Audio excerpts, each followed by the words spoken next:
'cause we're about to find out the number of the day. What's the number? What's the number? What is the number? The number of the day you're about to see. The number of the day is 3. So that's the number. Man, it feels like it's 2018 all over again. It's been a long, long time since we've done a number of the day. The number of the day is 3.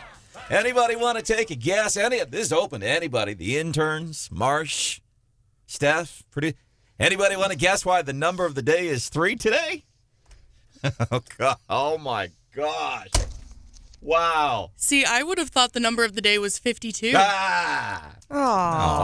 It's very sweet. John's having a birthday today. He's 52 years old. John Marsh, happy birthday. Welcome into the show. I was at the gym yesterday. Oh, here we go again. With all the other people who show up on the 1st and the 2nd. Listen, let me tell you, and we'll get into what's going to happen today in D.C. with Kevin McCarthy. You know what's hilarious about going to the gym? And I go to Wilson's over there on Forum, and every January, as a matter of fact, I've taken pictures in the past. January, and I usually get there about 1:30 in the afternoon because I have the hours of like a housewife or something. And I get there in the parking lot in... What? What the heck? Sure it is, John.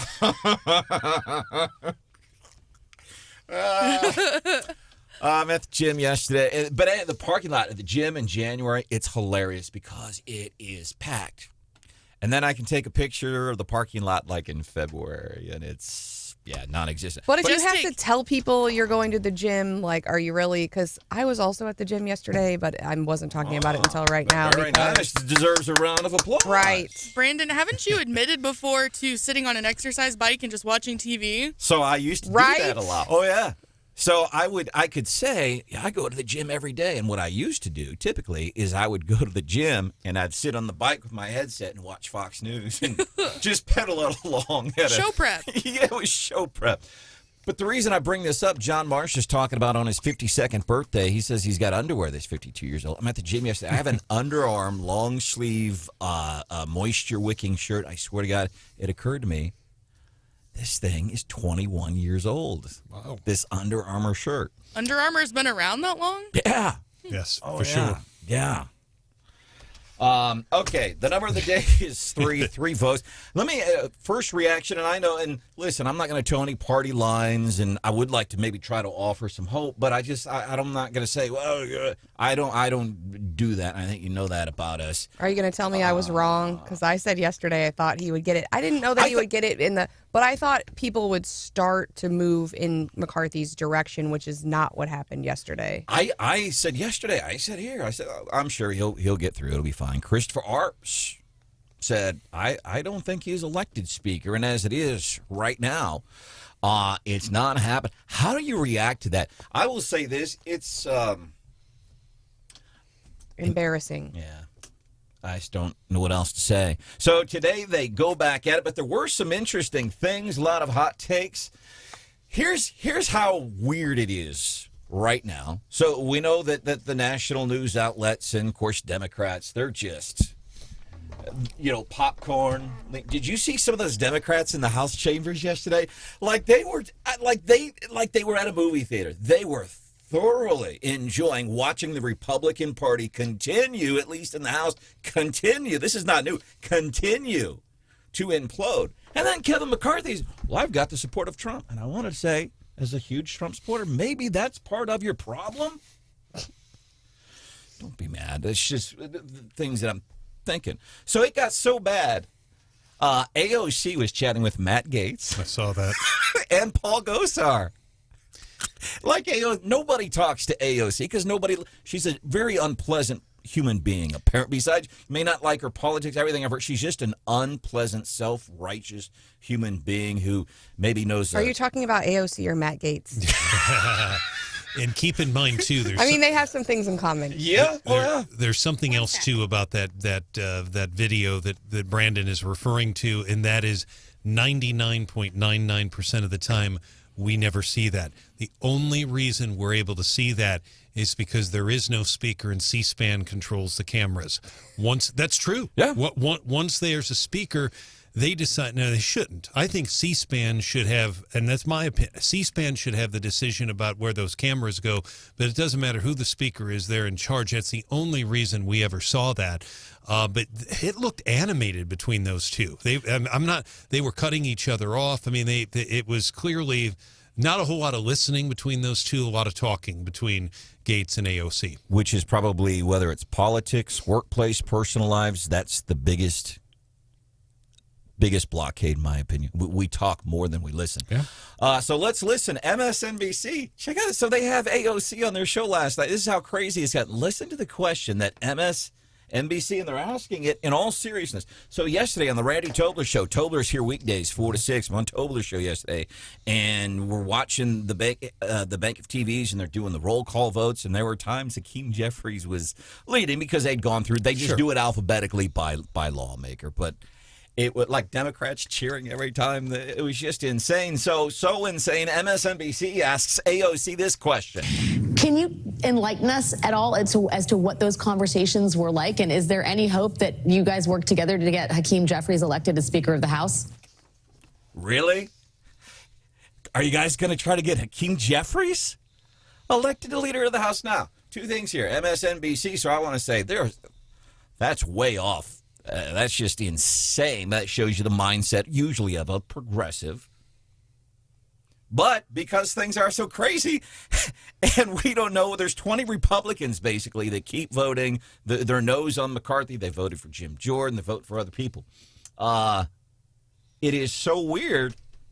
It's almost a question that you almost entertain. Are you working with some Republicans to get Hakeem Jeffries elected?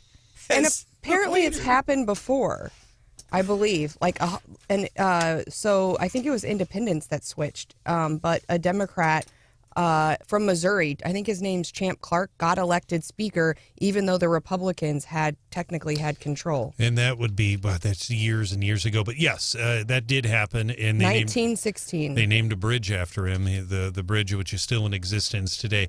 Brandon, I don't know what AOC's response was to that question, but I don't think that question is out of line. The question they ask about Jeffries, I really don't, because not out of line, just stupid. But you think it's a reasonable question? I don't. Well, and I'm not there. I just because who's going to win though? I mean, clearly I know where that's a leading question. There's no question. In Congresswoman AOC obviously wants that to happen, but the majority is so narrow that this is.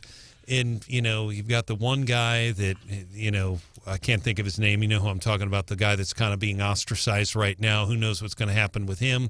The numbers are very narrow. So whoever wins this is going to end up it's going to be very, very close. But it also demonstrates to me, if the Republicans can't figure out who's going to be their speaker, how are they going to get anything done for the next 2 years? Well, and how are we going to win in the next cycle? And I think, one word I've heard to describe yesterday was just chaos. And I think that's what hurt us in the midterms is, people look at January 6th, and regardless of, how you feel about January 6th, it was a bit chaotic for everyone that day. And I think, in the interim, there have been some things that have happened that Republicans could have said to have presented more chaos. And at a time where people are feeling very uncertain, the American people want comfort, they want calm, they want stability. And so if we continue to be the party of chaos, which yesterday was, our current race for RNC is a little bit chaotic, then we're giving the people an excuse not to vote for us. And I think we got to get over that. There's one other very important thing, and I hope everyone takes a look at Congressman Billy Long's tweets. He sent me a tweet last night, and I'm telling you, this is a very important question. As progressives are mocking him, but it's a legitimate question. Without the people being sworn in right now, we know what's happening here in Jeff City and Columbia with Geiger. They're getting calls in Washington about constituent services. And his question, he just asked the question, Is it the outgoing Congress people or the incoming that are going to handle these constituent questions? Because that is a fair question, and that's more probably a constitutional question. But some person said, well, you're good riddance to you or whatever, but who's going to answer when somebody doesn't get their veterans benefits or whatever? Lord knows how long this is going to take. There's a lot of things going on. And then the silliness or the insanity, but you're a good point, constituent services. That's because huge. when you're a constituent, you have, whether it's somebody in Jefferson City or D.C. that are helping you with something, that's, your most important thing, and that's your lifeline to some kind of help. And when you're in this flux right now, as a matter of fact, so much flux, Matt Gaetz sent a letter to officials, and basically the gist of the letter, he's talking about the Speaker of the House office. There's a special office for Speaker of the House, U.S. Capitol. Matt Gaetz says it's currently occupied by Representative Kevin McCarthy. Matt Gaetz saying the other day, I'm a hard no, voted no on McCarthy all 3 times yesterday. So then he fires off this letter. House office, Speaker of the House office located by McCarthy. As of this morning, the 117th Congress did not adjourn, and a speaker from the 118th Congress has not been elected. Is this guy a squatter? How long will he remain there before he is considered a squatter? Because Kevin McCarthy's in that office. Matt Gaetz is taking time. And listen, they're not the only ones having fun. Dana Perino, Fox News yesterday. They make the squad look positively reasonable in this situation. That was on Fox. Yeah. On the 5. That was on the 5. Fox is on the 5. That's, again, then getting back to the constituent services, nobody knows who's in charge. And our local congressman elect, he hasn't been sworn in yet. Lord knows when that'll actually take place. Alford told us, Brandon, just a couple of weeks ago, he was hoping to bring the Speaker of the House, and he predicted to be Kevin McCarthy. He wanted to bring him here to Columbia. Well, that may not happen if he's not the Speaker. 874-9390, 874-9390. Text, play her response. So this guy wants to hear AOC's response to the question asked by MSNBC, where y'all talking to maybe see if you can get Hakeem Jeffries elected. The long and short, and kind of the response to the question, I think, from AOC gives you an idea of where she's at with the question. I think in chaos, anything is possible. So to answer your question, she said, no, that's not what we're doing. We're just trying to figure it out. But you can tell by her response to that question, are we? Wow.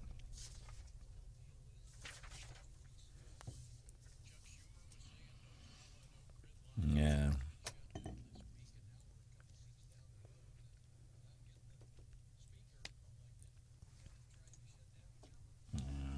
Crazy. For the record, Mike reminds us Nancy Pelosi had more people not vote for her own party.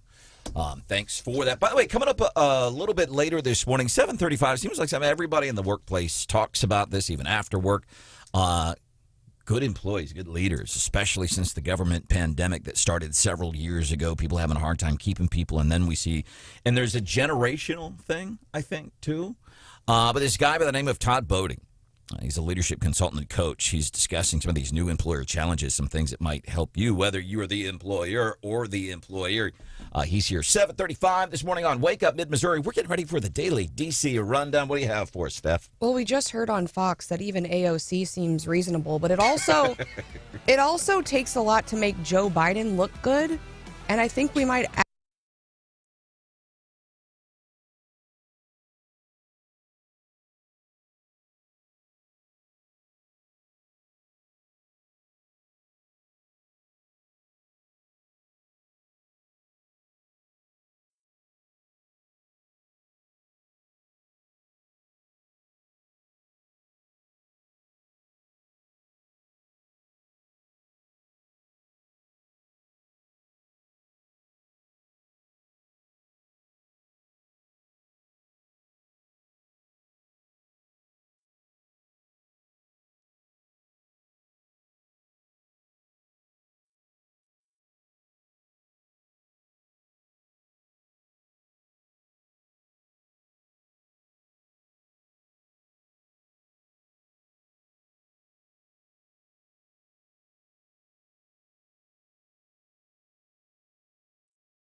My thoughts is, okay, if he doesn't have the votes, what are we going to do as a conference to either find someone who can get to 218 or at a minimum adjourn what we were doing, get off the floor so the needed negotiations can happen. Florida Congressman Byron Donalds, who switched his vote yesterday, as a matter of fact, at one point drew a gasp from a lot of the lawmakers there in the room with him. You think about trying to elect a House Speaker as we get into today's daily DC rundown. By the way, we should probably start doing the JC rundown, too, now as the legislative session in Missouri gets underway. We are covering that this morning. You're trying to get 218 people. I think about the number of people. You got John in here and Houseworth, and there's 5 of us in here, and you get interns and other people running in and out. Even getting us 5, the 5 of us, to agree on something. You're trying to get 218 egotistical people. I don't know that they're all egotistical. You got to have some ego, I think, to run for an office. 218 egos to agree on another different ego. Well, for the last 100 years, they've been able to agree. And this was the first time in 100 years that we've gone past the first vote. When asked about it, McCarthy said, was today the day I wanted to have? No. But asked if he was going to drop out, he said it's not going to happen. So they are reconvening today at noon. I don't know what's going to happen. I don't think anybody knows what's going to happen.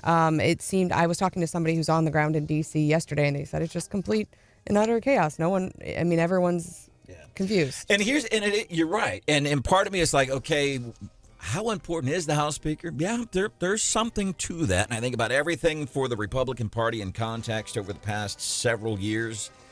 And to me, ultimately, I'd say, you know what?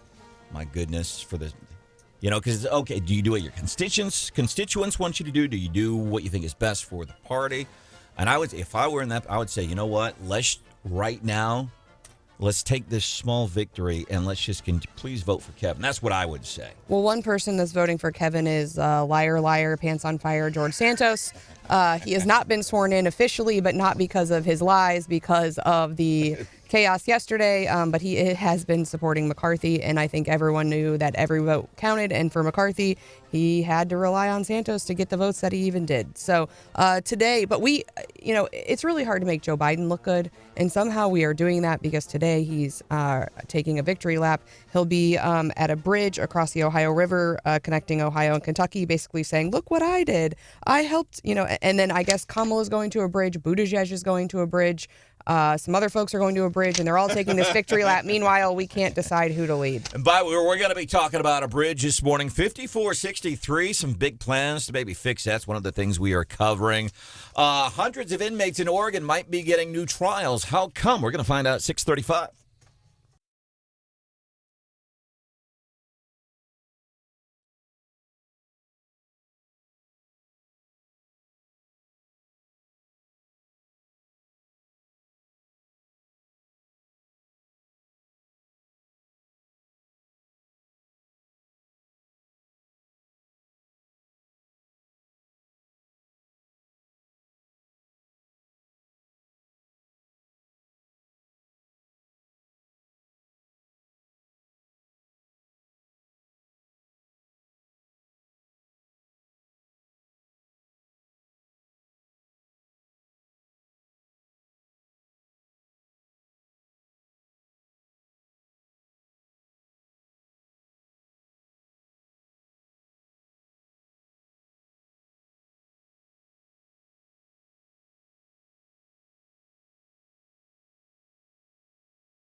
The U.S. Supreme Court made a monumental decision that will impact every courtroom in the state of Oregon by banning non-unanimous jury verdicts. But in Oregon, a defendant could still be convicted if one or two jurors disagreed with the rest of the jury. So that was a couple of years ago from the Oregon Supreme Court has ordered new trials for hundreds of convicts sitting behind bars. Fascinating story. I wanted to bring in attorney Andrew Reed, who kind of follows some of these stories nationwide, looks at some of the more interesting things. We have another case we're going to be talking about that has to do with Make America Great Again hat, which I love that. But right now, Andrew Reed is joining us. So start from the beginning. The story in Oregon, why all of these hundreds of new inmates likely going to be getting some new trials.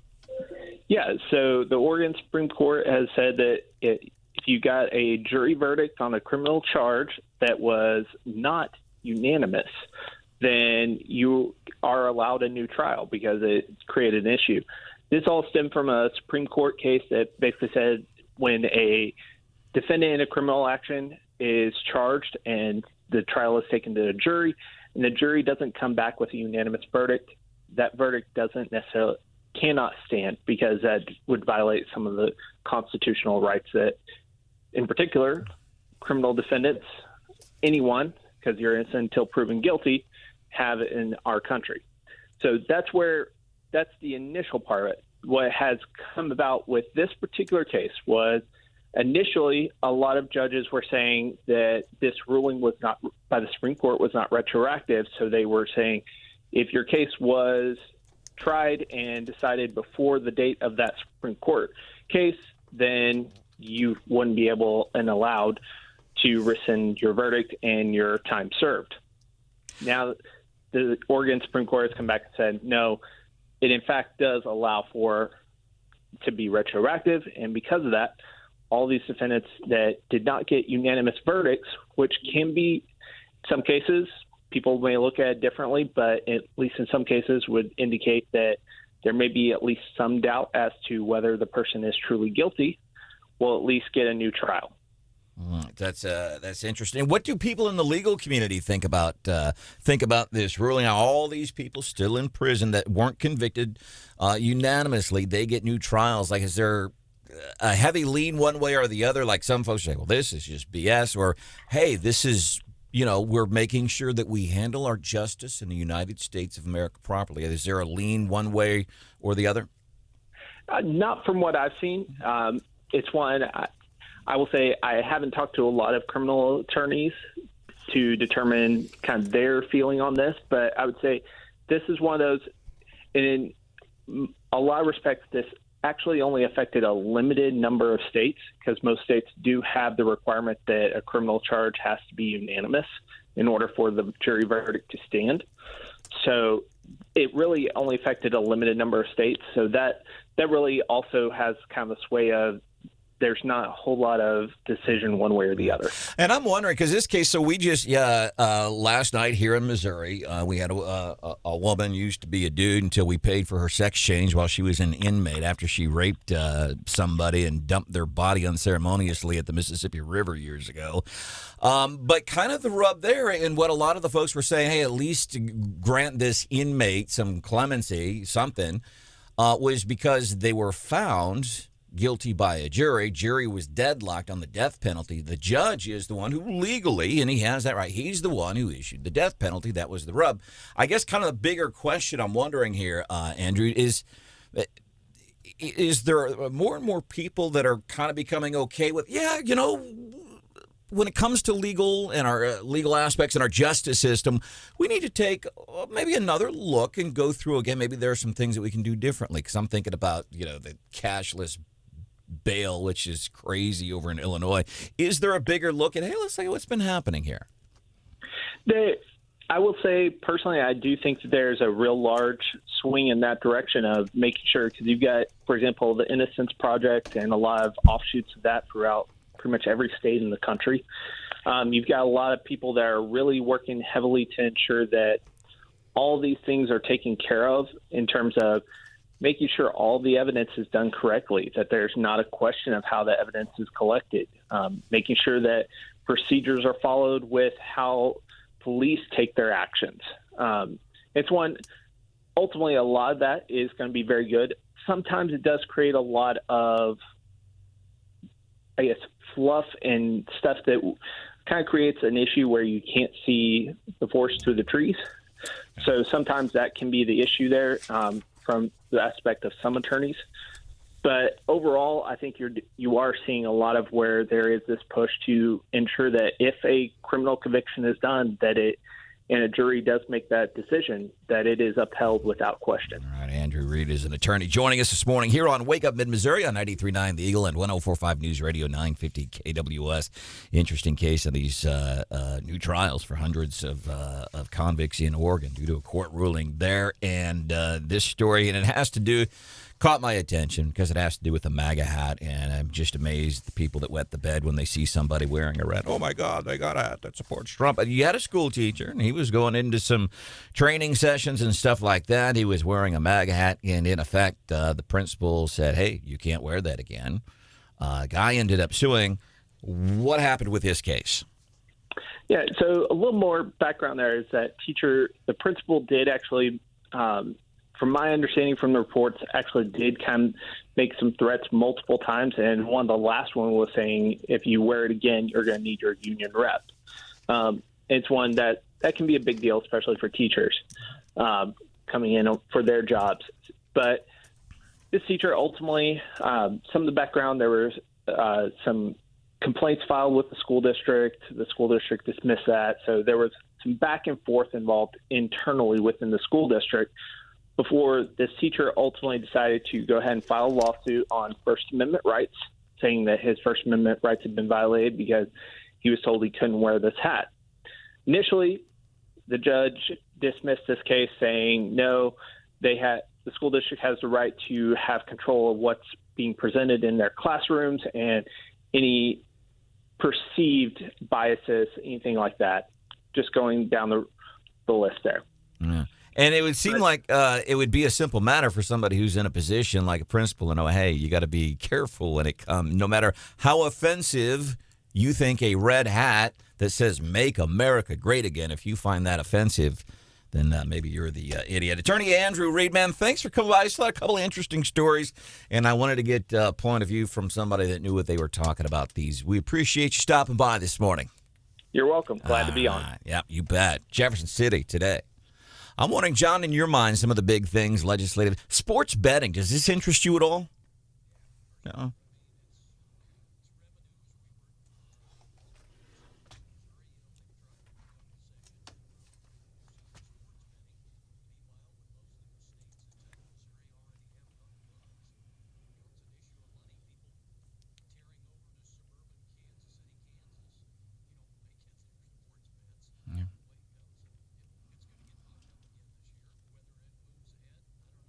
Senate Minority Leader John Rizzo chatting with her buds at ABC 17 about sports betting. It's been a stalemate that has happened in the legislature for quite a while. I think it was actually the first bill introduced, so maybe we'll have a crack at it earlier in session.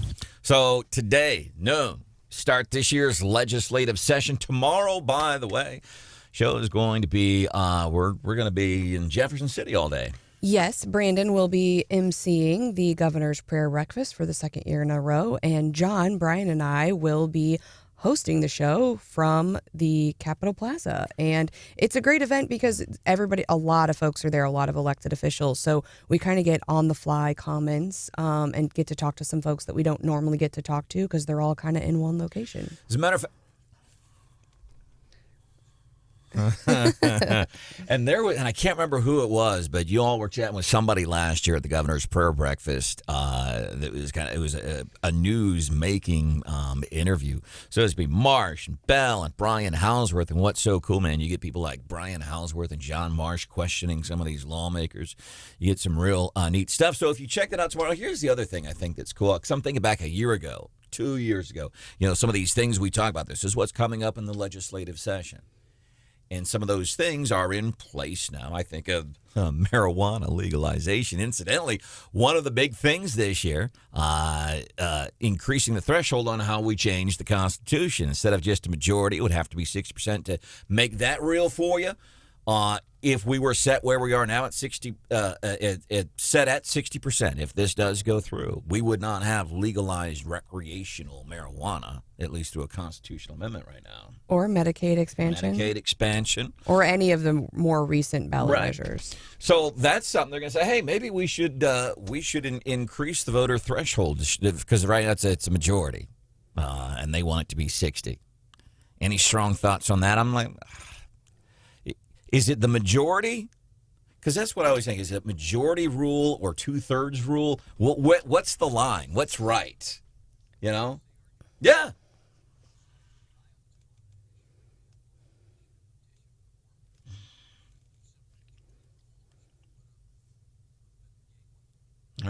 And if it's for stuff that I want it the easy way. If it's for stuff that I'm against, I want it the hard way.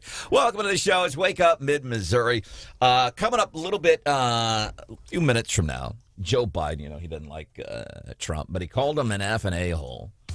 And there's a lot of reasons, in Joe's mind he probably could, but I was shocked at why. You shouldn't steal other people's ice cream cones. That's coming up 5 minutes from now. You're on Wake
This bizarre but prevalent ideology that permeates these policy measures purports to act in the name of justice for the marginalized, but it frowns upon American institutions. It rejects merit and achievement, and it advocates identity essentialism. That guy's going to be the next president. Maybe not the next. Maybe not 2024. Maybe 2028. Ron DeSantis, his inauguration speech in Florida yesterday, man. I just like everything about him. There's several publications. You can think about the Missouri Independent, Scott Fawn's The Missouri Times, things like that. There was one, I can't remember which one, but one of the publications had recently done some polling amongst folks here in Missouri. I think it was Remington Research Group, but they asked folks here in Missouri, or actually they asked lobbyists specifically.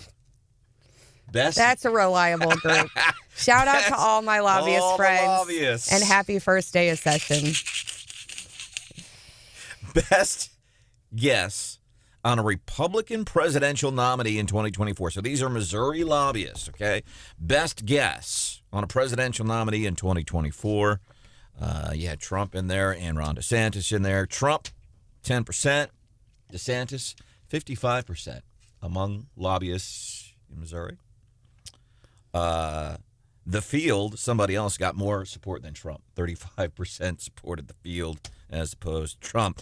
Listen, I guess 2023, we're still quite a ways off, and it's fun to toss out all those names. Well, how about this person for Speaker of the House? How about Jim Jordan? How about this guy? How about this guy for president? And you throw out names fast and furious. And then when we get a year out, maybe we'll narrow it down. But it's DeSantis, one of the names we keep seeing. In speech yesterday, Maybe it'll go better than expected. I remember it was last year when the House redistricting, now the State House, not the congressional redistricting that was a dumpster fire, but the House redistricting committee, it was those folks who couldn't decide on a leader on the first day. They had to elect like a committee chair, and I think they ended up spending like 12 hours in a stalemate, and because it was actually Democrats and Republicans, equal numbers, and they just kept... And it was just, it seemed like chaos. And I think they were the only ones. The Senate ended up not coming to an agreement, but the House actually ended up drawing a map, I believe, John. And so it was not a good first day, but ultimately they found a way to work together. So I'm kind of channeling that feeling and hoping that, something happens in D.C. today and we can, all sing Kumbaya after that's done.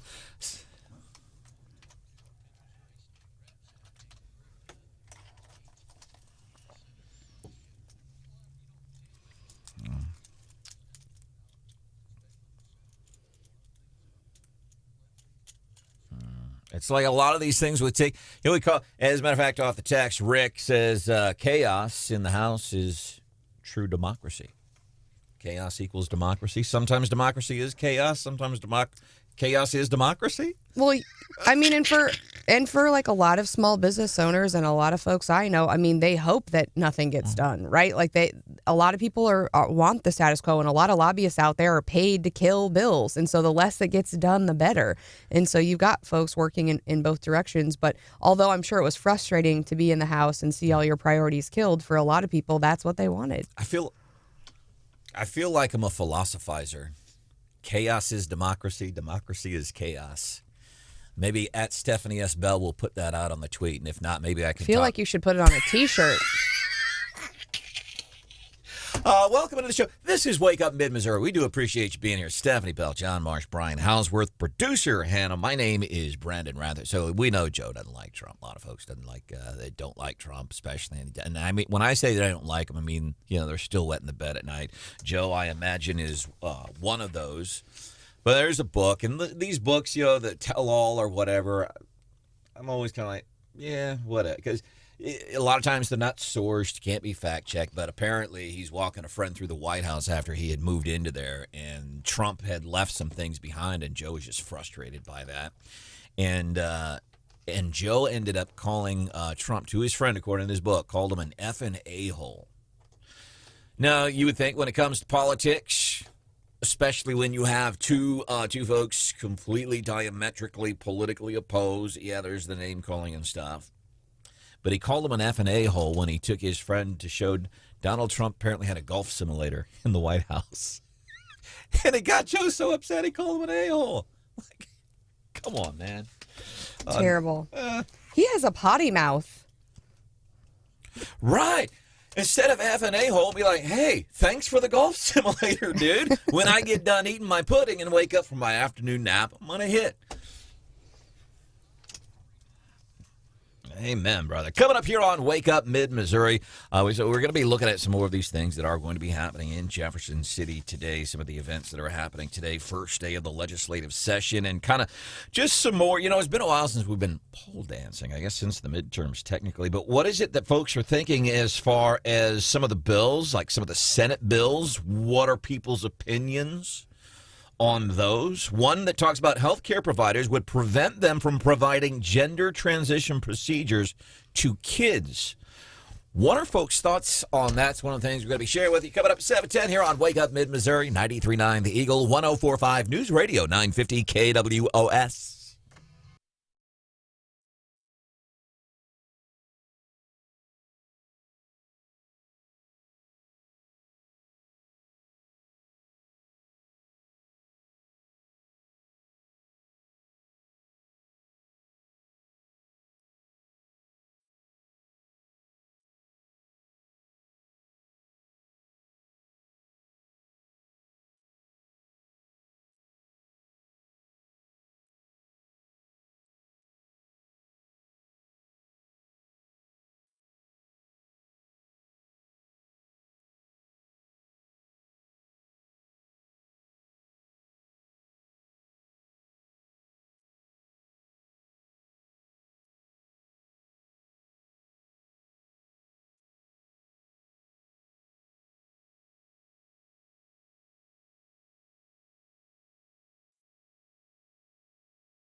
No, it's time to get together as a party and stop embarrassing yourselves in front of the rest of us. They make the squad look positively reasonable in this situation. It is day one of the 188th Congress, and House Republicans now are on the verge of becoming a total clown show if they're not careful. But despite the cheering and elation from Democrats and the mob and the media, it's not a dire situation yet. So I wanted to offer you something positive here on Wake Up Mid-Missouri regarding what's happening with the Republican Party in Washington, D.C. I wanted to offer something positive, so I went to Fox News. That's Fox News, man. God. That is Sean Hannity, who, by the way, is here today from 2 to 4 on the radio station. Sean Hannity saying this is a clown show, and they're not done yet. You've got Judge Jeannie Pirro, Judge Jeannie, saying, what did she say? No, it's time to get together as a party and stop embarrassing yourselves in front of the rest of us. It's democracy, though. It's chaos. Chaos is democracy, right? It is. I mean, I'm a fan of a little bit of chaos. There's a little bit of chaos. And speaking of chaos, what happened to Ashland? Can we talk about the Ashland Board of Aldermen? Well, so bottom line, 3 votes yesterday, historic, nothing doing. 11 o'clock our time today. So Gary Nolan's going to be on air when this is going on. And he did a great job of covering this yesterday, but you want to be on it, finds out what happens with these votes. Starts today. They're going to start voting again, 11 o'clock our time. That'll be during the Gary Nolan show. Chaos equals democracy. Democracy equals chaos. What happened in Ashland last night? Well, according to some news outlets, the discussion got a bit heated, which I would not call what happened last night heated. But it was spirited. There was debate.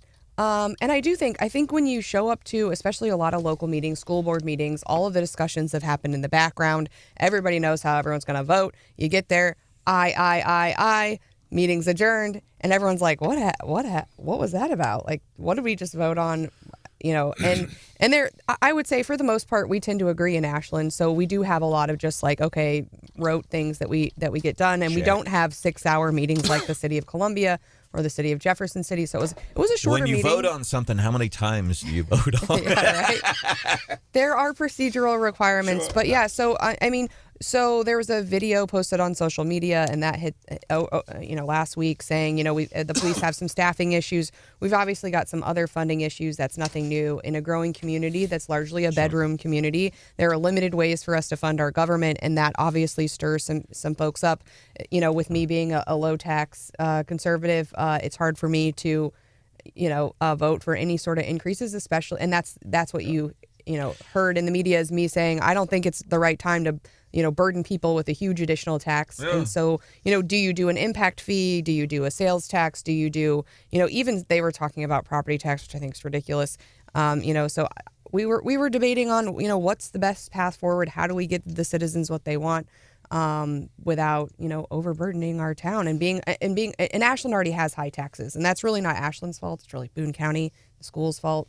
But you also don't want a reputation as one of the higher tax cities. So balancing all of these things creates tough conversations, but I'm very glad that we can have those tough conversations in public. And if you wanted, you knew where everyone was last night, but I think also the takeaway from yesterday was just an overwhelming support for law enforcement and our NAPD and trying to find a way to get them the resources that they need and support. We have a lot of experienced officers, a lot of folks who have been overworked, honestly, and finding a solution for them, I think, is one of the highest priority now. My sister's the chief of police in a town smaller than Ashland, even, and very small, but it could be a real challenge. I want to highlight. So this is from. By the way, we're going to hear from another local city councilman talking about another tax, this tax on the recreational weed, but this is from last night's Ashland Board of Aldermen meeting. People are hurting right now, and so I think to pile a tax on citizens' backs, it's a hard pill to swallow. That's older woman Stephanie Bell, and I'm sorry the audio is bad, but when I'm on my cell phone, I'm like at the back of the room, so the audio is not the best.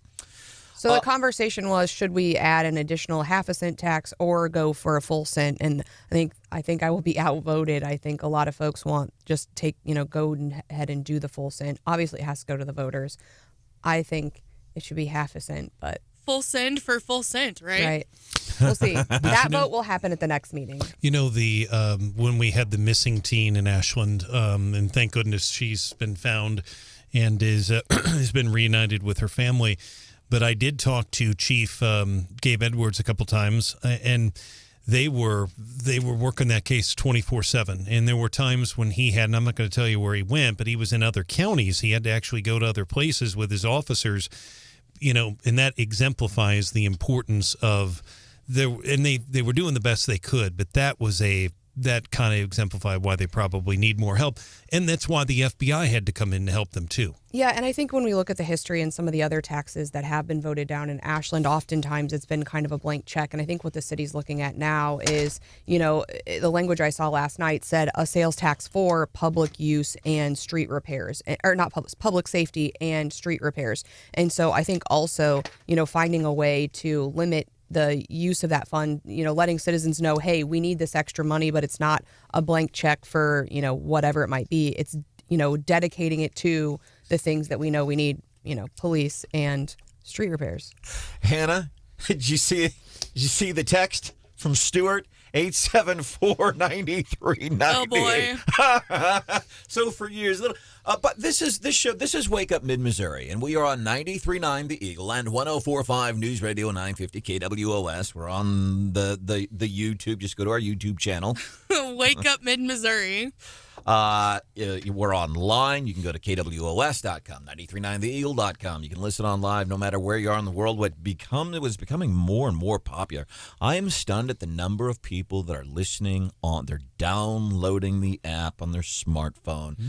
I've heard from a couple of guys. One of Emery Sapp & Sons, large local construction company here in Mid-Missouri, and he was chatting with the guy, and he's like, "Oh, I listen to you guys in my back pocket." I'm like, what? This dude walks around doing his whatever it is he does with the app on in his phone in his back pocket. Oh, that's smart. Yeah, so that's who we are.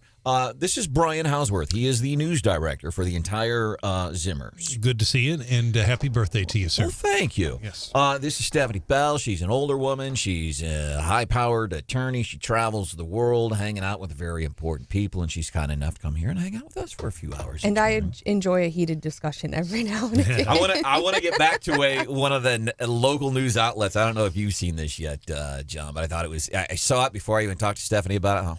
That's kind of interesting. John Marsh is also part of Wake Up Mid-Missouri. John Marsh been practicing journalism. You know, you keep practicing, John. One day you might get good enough. Isn't that like?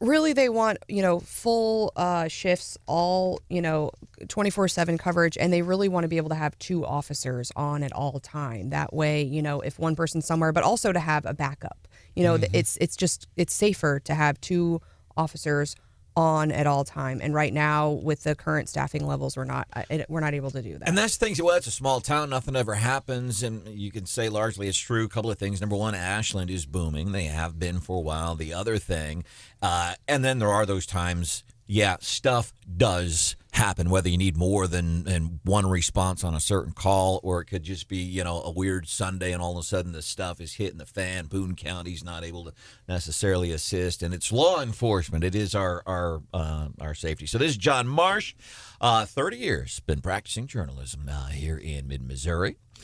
And my name is Branden Rathert. That's producer Hannah. Producer Hannah's a 22-year-old college grad from Mizzou. She's got a degree in broadcast journalism. Agriculture. Close. She is getting married on in October. I know, because I have a reminder right here in the studio. She also does What's Hot with Hannah, which is coming up a few minutes from now. And my name is Branden Rathert. And even though I don't drink, I have barstool knowledge of politics, but a lot of opinions on what I do. And today we're celebrating your birthday. Happy birthday, Branden. Thank you. 5'2". I appreciate that, man. Happy birthday. Appreciate your thoughts. Oh, I'm going to get sidetracked here, but please remind me. Wow, that never happens. Because I want the weed tax in one of our local Mid-Missouri cities. Stephanie turned me on to this AI thing that will generate articles and papers for you. You're Man, so excited about this. last night, man, it's like 8 o'clock. It's past my bedtime, and I'm on this thing. Create this, create that, and I want to. I got to text Stephanie. This thing is so cool, and I'm like, oh, Stephanie's doing important politicking. She's creating policy for a growing city in mid-Missouri. I better not just text her and say, hey, I'm having fun with this. Now, have you told Governor Parson that your entire speech for tomorrow morning's prayer breakfast is AI generated? No. That's why I started doing this, man. And I've got some.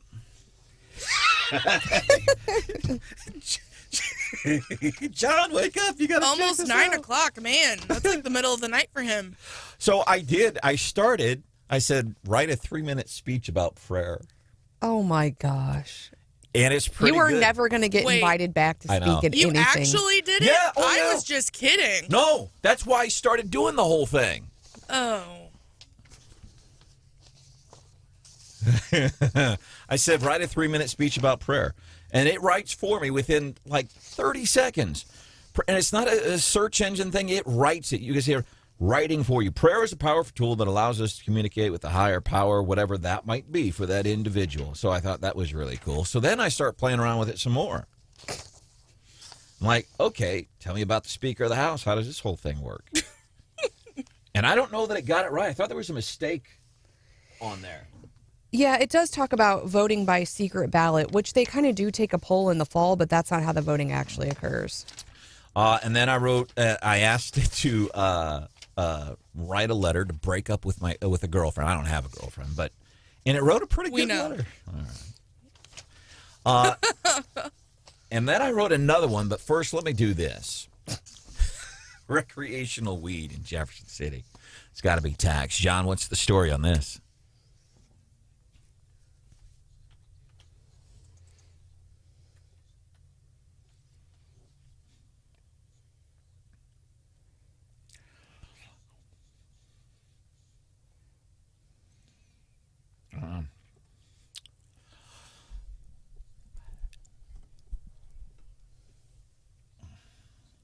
So Stephanie's lower taxes. City Councilman in Jefferson City, Ron Fitzwater, he doesn't take an opposite tack. As a matter of fact, and I wanted to highlight what he said because he brings up a very good point. Nobody wants more taxes.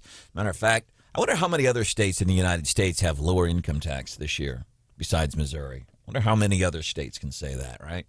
Ron Fitzwater brings up a good point about taxing the recreational weed. We are going to have increased cost here for enforcement, so that whether the tax passes or not, city's going to have additional expenses. Yeah, we're going to have to, got to do something.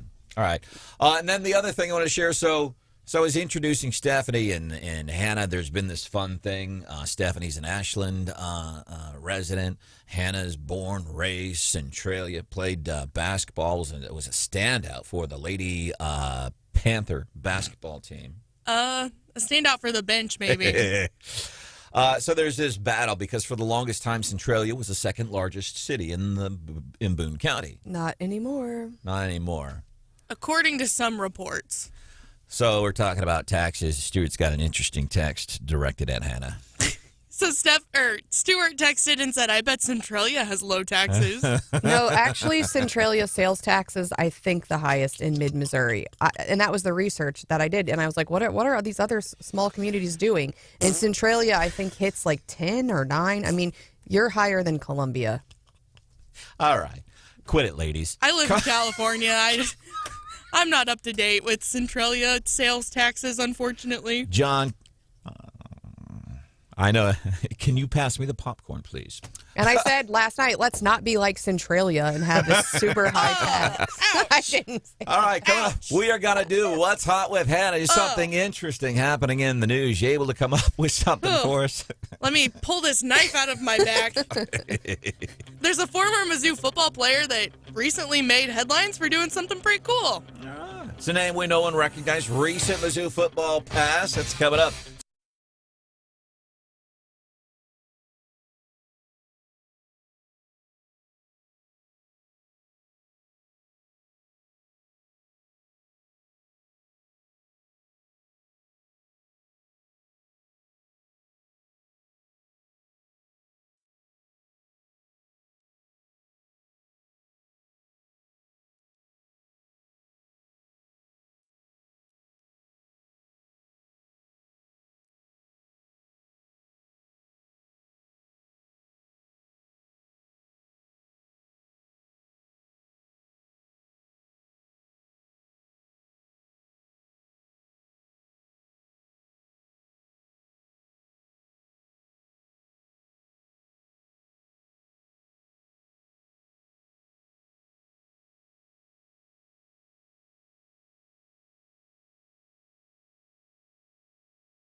7:25-ish, time for... Wait, 7:25-ish, which means it's... It's 7:27. Time for What's Hot with Hannah. There's a familiar name kind of making headlines right now that those of us here in mid-Missouri might recognize. And it's a former Mizzou player. Yeah, Blaine Gabbert. Oh, yeah. So he was a quarterback for Mizzou football. He left in 2010, 2011-ish.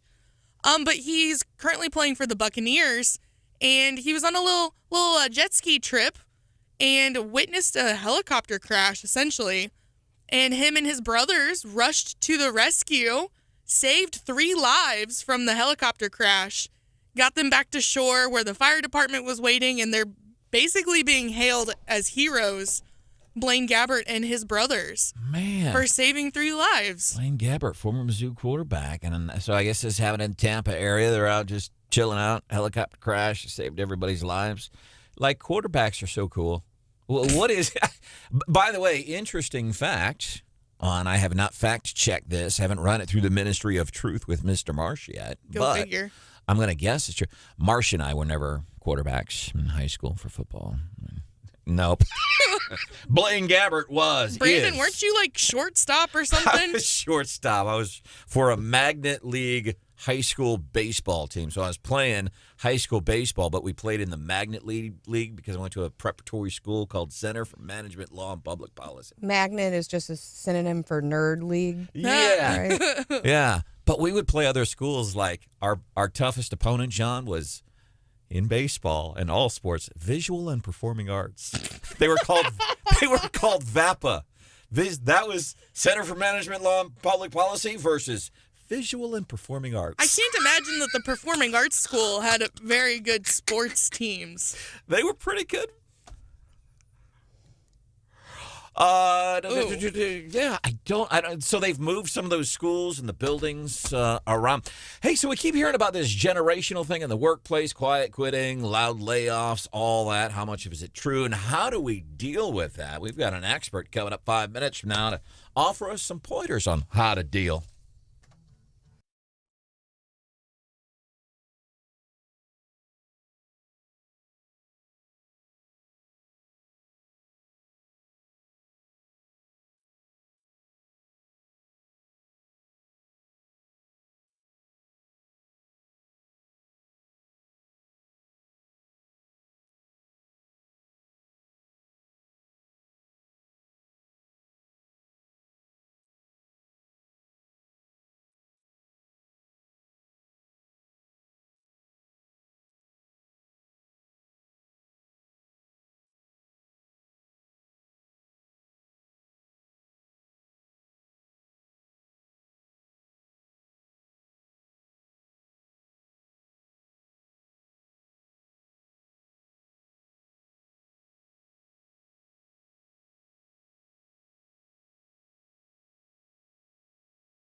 Your work ethic is also a clear indicator of the leadership style that you bring to the table, because the important thing in saying that is I understood and I ended up learning the importance of working hard.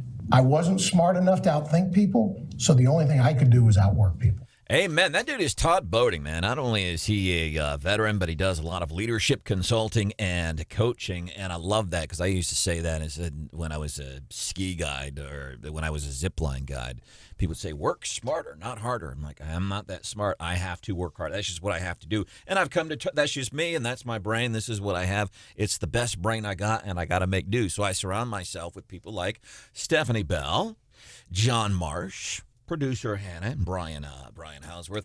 But talking about leadership skill sets and in the workplace right now, and we hear these stories, but with a lot of things, I'm always like, I don't believe it until I experience it myself.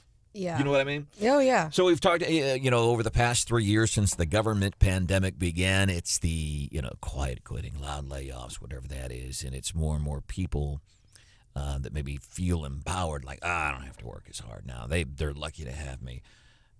But is it wrong to say it's generational? And I always get skittish when I talk about this because we have generations from like producer Hannah to John Marsh. And that's not an age joke, by the way, John. But we talk about generational ideas when it comes to the workplace. And I think Stephanie and I are pretty similar, but not everybody has my idea of what a good work ethic is. Everybody has different ideas. Yeah, no, I mean, it's totally different, I think. And, when I was, early in my career, in fact, I had an internship at the Capitol, and I was on a flat fee. Wait, which career?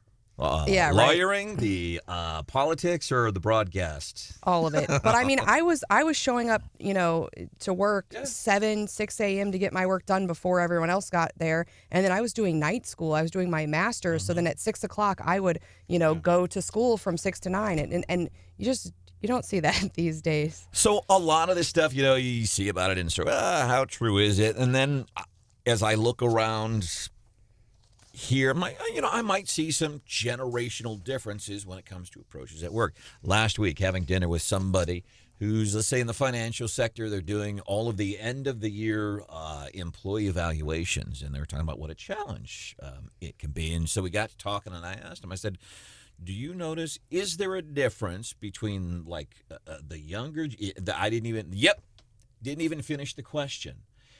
My goodness, this firm here in mid-Missouri, and is what she told me. It was like everything I've heard. You have this different generation. I don't want to. They just don't take their job as seriously. So I wanted to bring in this guy, Todd Boeding, tribeandtrust.com, leadership consultant, coach, and a veteran. God bless you for serving our country. So Todd, this is a real thing. Some of this quiet quitting and the generational differences that we have in the workplace. These are real things. It sounds like. Oh, it's a real thing. Okay. The first thing that I'd really like to touch on, you talked about the generational difference. And I think it's important to follow the science. I hate to say that in light of everything that's going on, but biologically, there is no difference from one generation to the next. We are the same. And so to say, kids these days, I mean, that's a myth. And the reality is that, kids these days are way more informed. They have the freedom to question things more than we did. As Stephanie was talking about, showing up early, getting your work in. I mean, that may have been happening during that generation, but that doesn't mean there's a difference from one generation to the next. And so the quiet quitting thing, I think it kind of boils down to this. We all played, at some point when we were growing up, we had a treasure map, and we tried to get our friends to run through the neighborhood to find that X on the map, and X marks the spot. Well, we're no different as individuals. We're no different as organizations. We all have an X that marks the spot. Now, we're headed that way whether we realize it or not. Well, now what's happening is companies are asking these kids, hey, I want you to help me go get to that X. And the natural reaction that these kids are saying is, hey, what's in it for me? So if you want to talk about a generational difference, that's the only thing. These kids are smart enough to at least ask that question, what's in it for me? So we're trying to apply the way we grew up in the workforce to the way these kids are informed now. Yeah, and at the same time, I'm sorry. Go ahead. I was going to say that the generational thing. My dad told me years ago. I was a teenager, and he said there was a quote, and he read the quote about teenagers and young people are just the worst, most useless human beings, or something like that. And he says, "Do you know who said that?" I'm like, "I don't know, Dad. Was it Martin Luther King? Was it Kennedy? Who was it?" It was like Plato or It was something. like Plato or Socrates. Like an ancient philosopher. Yeah. So it's been a thing for a while. Our guest, by the way, Todd Boeding.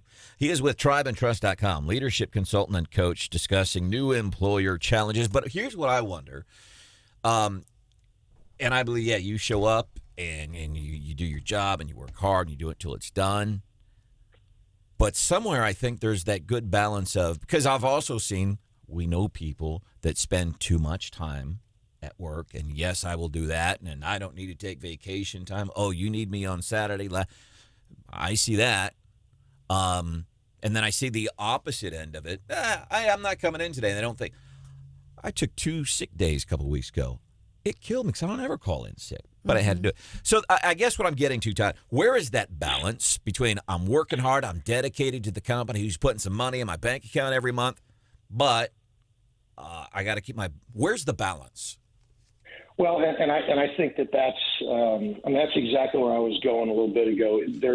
You cannot completely exonerate, this generation, so to speak, and that's where I just want to be really careful. It's not a generational thing. We were all like that. I mean, as you pointed out, kids these days is a phrase that's been used going back for hundreds and maybe thousands of years.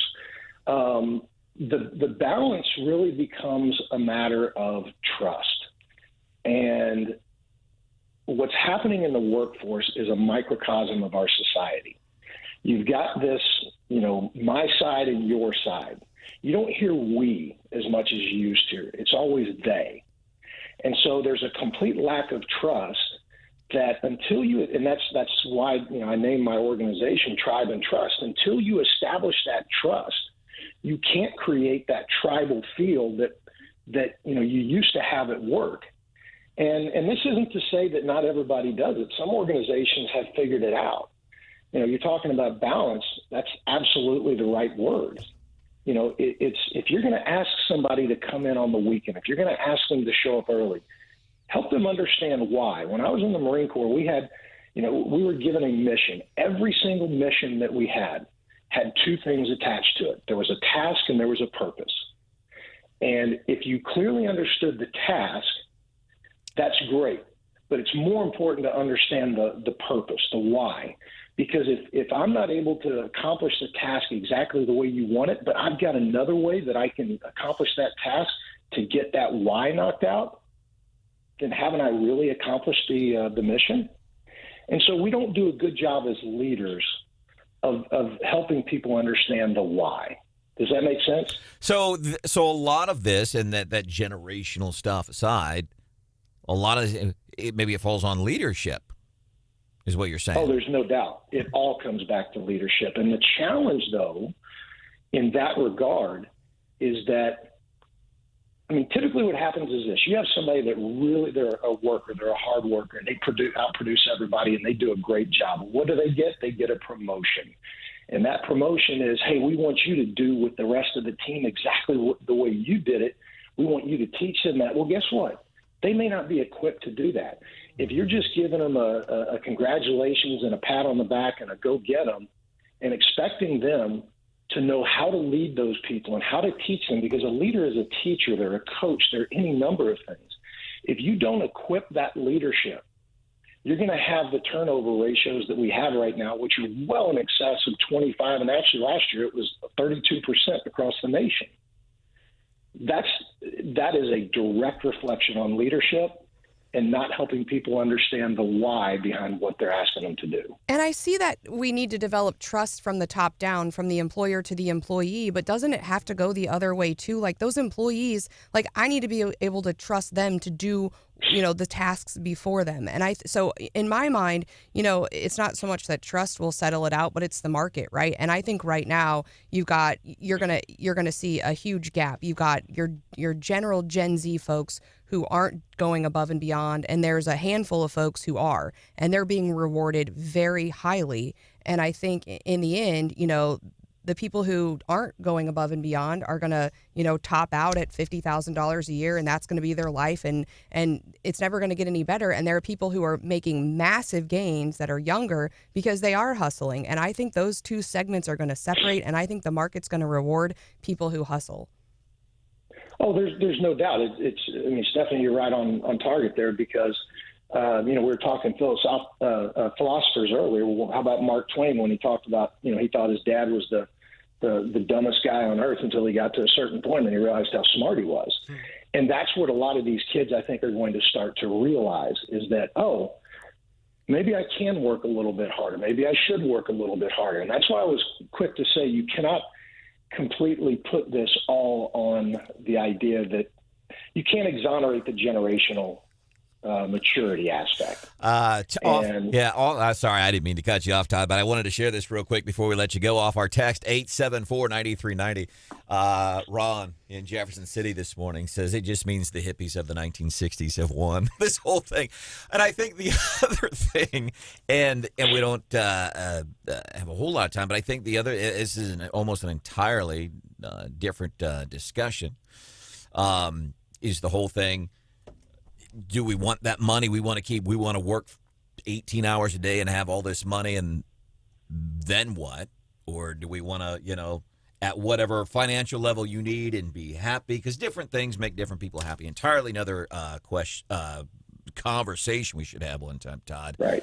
Todd Boeding is joining us, Tribe and Trust. He's hanging out with us here this morning on Wake Up Mid-Missouri.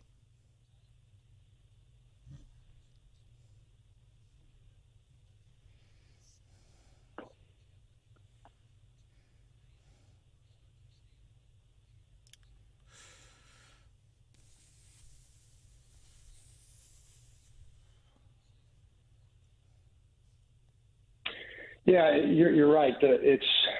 I will say this though. There's a little bit of a myth when it comes to military leadership, and that the picture you just gave of the first sergeant standing over the young private. That's what everybody thinks of when they think of military leadership. I will still tell you, if it wasn't for the Marine Corps, I would be in a gutter somewhere, and I almost mean that seriously because they gave me a lot of discipline. They gave me a lot of insight that I wouldn't have otherwise had.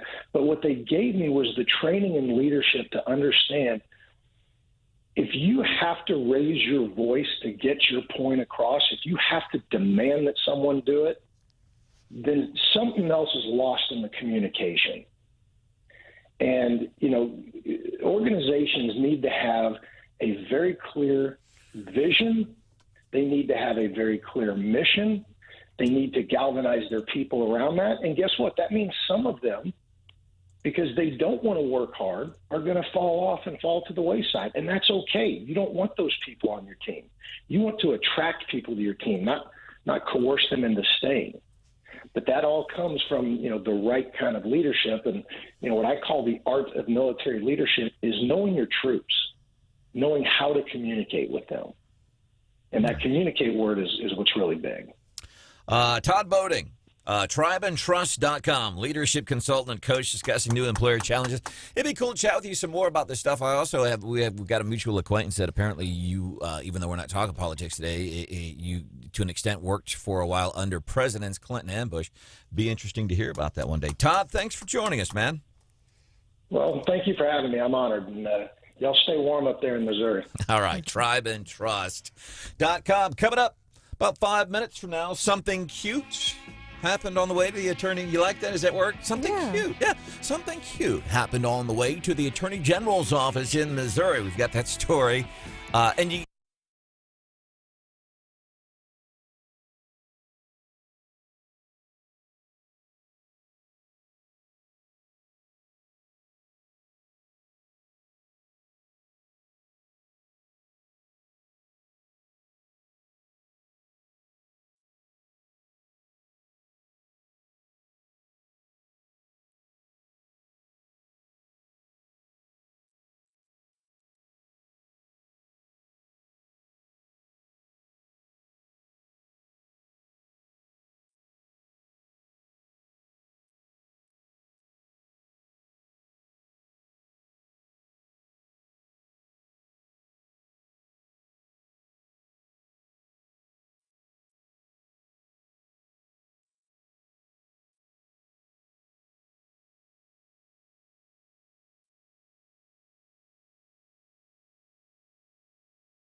We're currently 50th in the country on starting salaries, and that's after Governor Parson did a great job last year at getting them a raise. We're still at 50. So we're going to work to hopefully increase that. That's Democrat Senate Minority Leader John Rizzo complimenting Governor Mike Parson. Teacher raises last year. He says we need even more. I always get kind of weird on that. I think everybody should have raises. I'm like, I want to be Oprah Winfrey, and you get a raise, and you get a raise, and you get a raise. When it comes to taxpayer dollars, it's a little different. And I wonder what the going's like for teachers nowadays anyway, because they've all been lumped into a lot of the craziness that we have seen all across this nation, even though it's not every single teacher that's responsible for it. Kind of interesting legislative session getting underway today in Jefferson City. Now, before that, 11 o'clock, when Gary Nolan's on the air, they're going to be starting their fourth vote on trying to pick a Speaker of the House. Meanwhile, here in Missouri, I thought this was so cool. Yesterday, Andrew Bailey, it was recently here on Wake Up Mid-Missouri, sworn in officially as the Attorney General for the state of Missouri, taking over for Eric Schmidt, sworn in the U.S. Senate yesterday. And if you're not on Twitter, it's worth getting onto Twitter to check out Eric Schmidt's the boots. He's been wearing around D.C. the past couple of days, giving Sarah Walsh a run for her money, by the way. They aren't red, but they are decorated. They're pretty cool. So yesterday, Andrew Bailey being sworn in. Now, this is in the Capitol, so it's out there, in the lobby. So it's not the best audio, but you can hear something cute happening on the way to the Attorney General's office. Faithfully demean myself. And I will faithfully demean myself. In the office of Attorney General. In the office of Attorney General. So help me God. So help me God. Congratulations. Somebody, I couldn't. I don't know who was doing the swearing in. Thinking that it was the wife, maybe next to Mr. Bailey, but you can hear there at the very end. Congratulations. That is just so sweet. I mean, that's a pretty profound thing. I mean, when you talk about anything, it's an elected position. You're in the capital of the state of Missouri, and you are being sworn in. You got your hand in a Bible. You're in front of a judge, and you're doing all, and somebody says, way to go. Good job. I love that. Coming up here on Wake Up Mid-Missouri, we're going to be doing a couple of things. Do want to look at maybe some of these specific pieces of legislation that we could be looking forward to, what people think about those proposed pieces of legislation. We're going to do that at 8:10, 8:25, Morning Bell Business News, with that little peculiar twist that only Stephanie Bell can give you. Good morning. This is Wake Up Mid-Missouri on 93.9 The Eagle and 104.5 News Radio 950 KWOS.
No, it's time to get together as a party and stop embarrassing yourselves in front of the rest of us. They make the squad look positively reasonable in this situation. It is day one of the 188th Congress, and House Republicans now are on the verge of becoming a total clown show if they're not careful. But despite the cheering and elation from Democrats and the mob and the media, it's not a dire situation yet.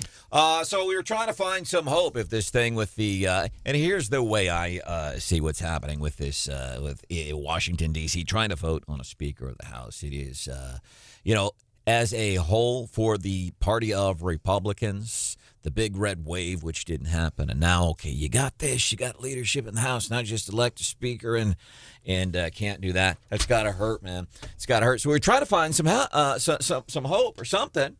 So it went to Fox News, and that's all we could find. So that is Judge Jeannie and the rest of the crew from the five, couple of folks, Dana Perino, Judge Jeannie, and Sean Hannity, who's here today at 2 o'clock. It doesn't sound very hopeful to me, John. Do these sound? Let me play this again. No, it's time to get together as a party and stop embarrassing yourselves in front of the rest of us. They make the squad look positively reasonable. Man, it doesn't sound real positive. I was feeling optimistic yesterday. I'm feeling less optimistic today. Christopher Arps, who's here he's here every Tuesday, 6:35, knows Missouri politics, smart dude. He said he didn't think he'd get elected. And yesterday my take was he will eventually, but I didn't. I thought 2 votes, man, maybe 3. Fourth one taking place today at 11 o'clock. That's Gary Nolan will still be on air at 11 o'clock when they start this in D.C. He did great coverage yesterday. I'm sure he will do it again today. Good morning and welcome into the show. It's Wake Up Mid-Missouri. It's Stephanie Bell. Happy birthday, Brandon. Thank you. I appreciate it. Mr. Brian Houseworth. Happy birthday to you, sir. Producer Hannah. Huh. Well, Merry Christmas to you, too. Well, that's what happens when you turn 52. Good morning. There's John Marsh. Thank you. I hope to have as many as you've had in your life. My name is Branden Rathert. Welcome into the show. So some big stuff, man. In Jefferson City, legislative session gets underway today. Sports gambling. Couple of what in your mind, Brian, and I'll ask you the same thing, John, but I want to go to our journalist first. Brian, in your mind, biggest topic, issue, or one of the 3? Exactly. I would have to say, because there's just so many, and it all depends on what will happen in the session. I really believe the hazing bill from State Representative Travis Smith, in terms of an impact, in terms of our audience, with what happened to Danny Santulli, I think that will end up being one of the biggest bills of the session. That is a huge bill where he's planning to join us, by the way, tomorrow live on Wake Up Mid-Missouri and to talk in detail about how that bill would work. But I do believe there's lots of other issues as well, I'm sure. But if I had to pick one in terms of right now, the hazing bill with Travis Smith, who's a Mizzou graduate from Dorr, I think that would be at the top. And by the way, I've got some interesting takes from some polling regarding certain proposals that are going to be going forward in our capital city. See what people think about that. Marsh, what do you think? Biggest piece. Initiative petition. So this says instead of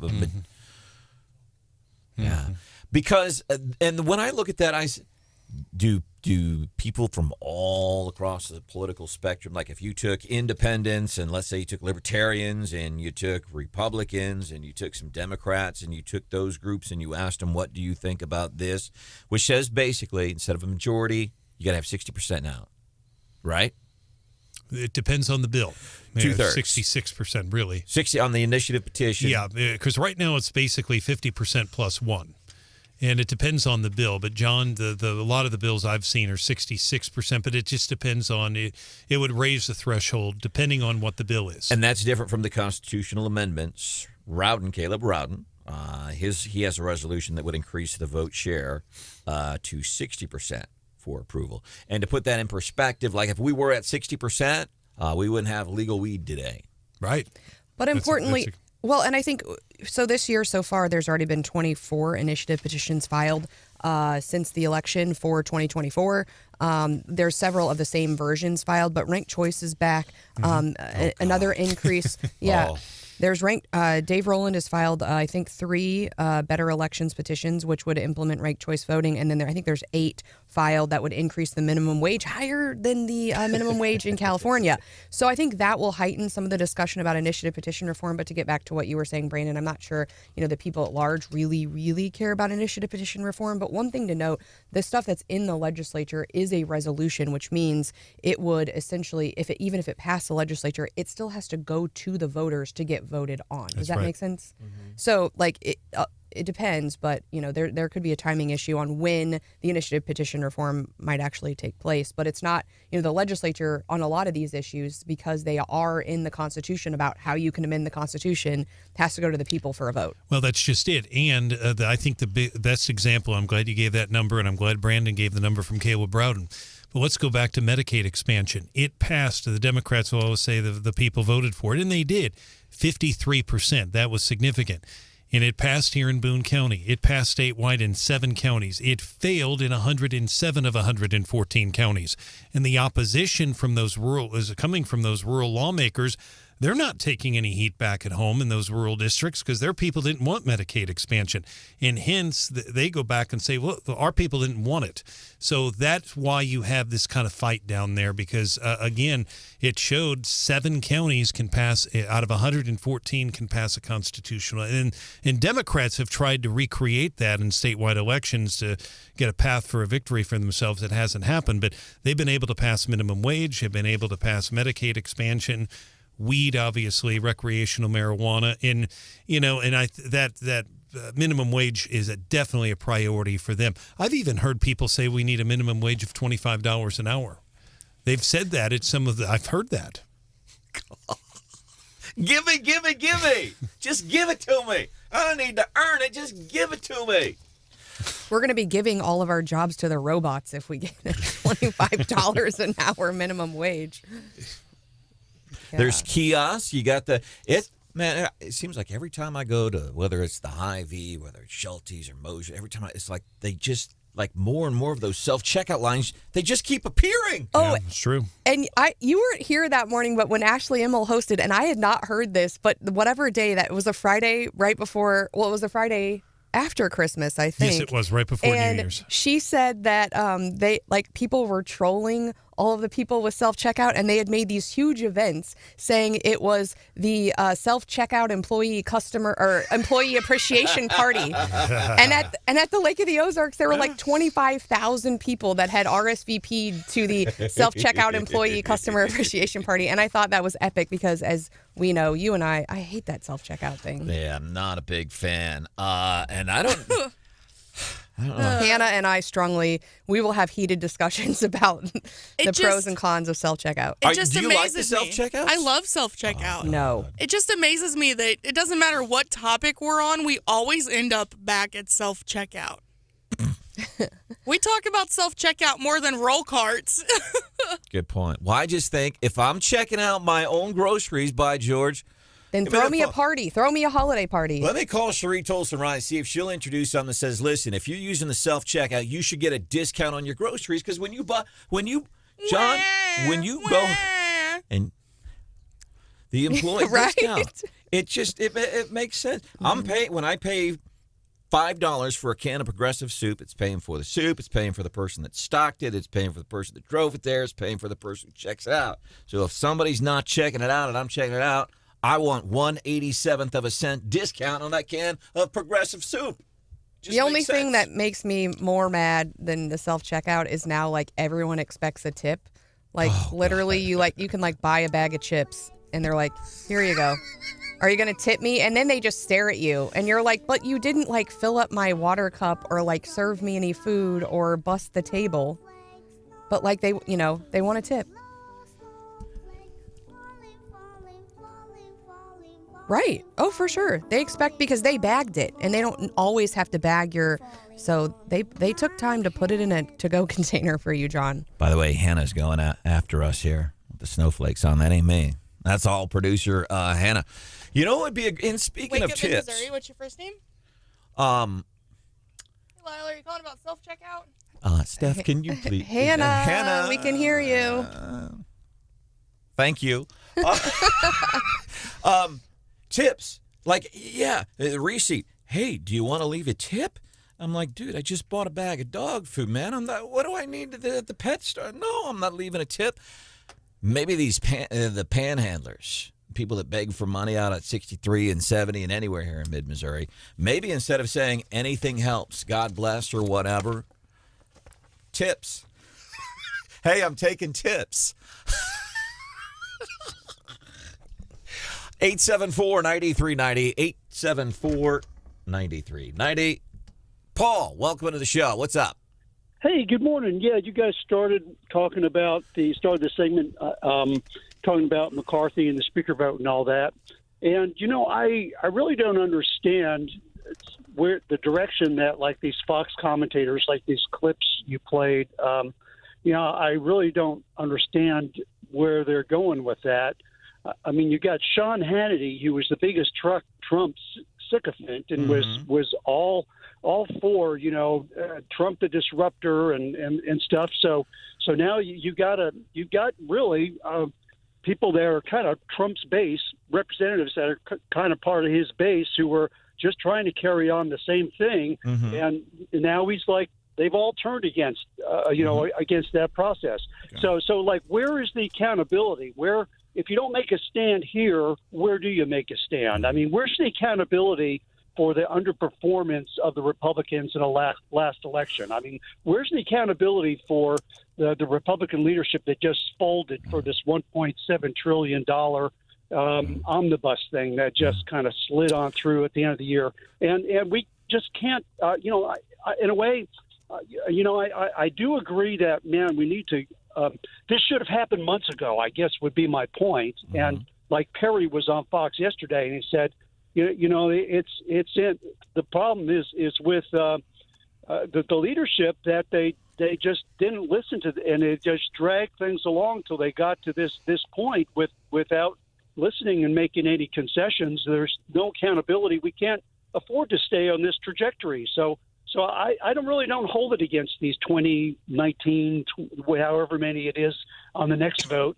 You say, you know, no, we need to make a stand, or you need to find somebody else, another consensus candidate, or we need to get some concessions to show we're going to do things about border enforcement. We're going to do things about the debt. We're going to do things about corruption in the FBI, and I could go on and on with that list. So like I say, I know, and I hear what you're saying, man, and I appreciate you calling. And I think Fox, we heard it there in the opening segment. There are 3 different Fox personalities. One of them is he's on 93.9 The Eagle and 104.5 News Radio 950 KWS. Sean Hannity. I think they're and maybe more complaining about the process and maybe not holding them accountable. I hear what you're saying. Thanks for calling, Lyle. What's up, man?